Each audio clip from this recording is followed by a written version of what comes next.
Sudah lebih dari 3 tahun terakhir, Wali Kota Palembang Harnojoyo beserta jajarannya terus konsisten memimpin gerakan gotong royong yang rutin dilaksanakan setiap minggu pagi. Pada minggu pagi ini, bertempat di Komplek Perumahan Geria Sejahtera Borang, Kecamatan Sako, Harnojoyo bersama warga melakukan normalisasi Sungai Sangkuriang agar banjir yang sering terjadi di kawasan ini dapat diatasi. Di lokasi ini, Wali Kota langsung meninjau anak sungai yang menyempit dan memerlukan normalisasi, agar aliran air dapat berjalan dengan lancar, sehingga pada saat hujan turun genangan air dapat cepat mengalir. Diharapkan jika anak sungai ini bersih dari sampah, air dapat mengalir dengan lancar. Maka keluhan warga Sangkuriang yang sering daerahnya terjadi banjir sudah dapat teratasi. Harnojoyo meminta setelah dilakukan normalisasi sungai ini, warga sekitar dapat lebih peduli dengan lingkungan, terutama dengan tidak membuang sampah secara sembarangan, dan secara rutin melakukan kegiatan gotong royong demi kepentingan bersama.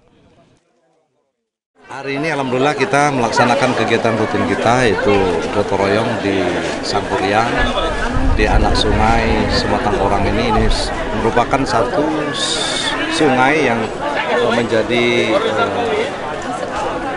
sumber permasalahan genangan air. Kalau sungai ini normal, ini bisa mengatasi untuk di daerah Sangkuriang.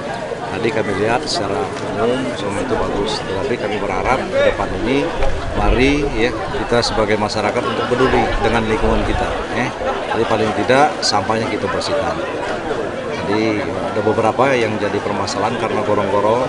Tadi sudah sempat kita bongkar. Selain meninjau kegiatan gotong royong membersihkan sungai dan selokan, Wali Kota juga meninjau kegiatan pelayanan masyarakat seperti perizinan dan kesehatan gratis. Dalam kesempatan ini, ia juga menanggapi permasalahan warga seperti jalan rusak, kebutuhan air bersih, serta lampu jalan.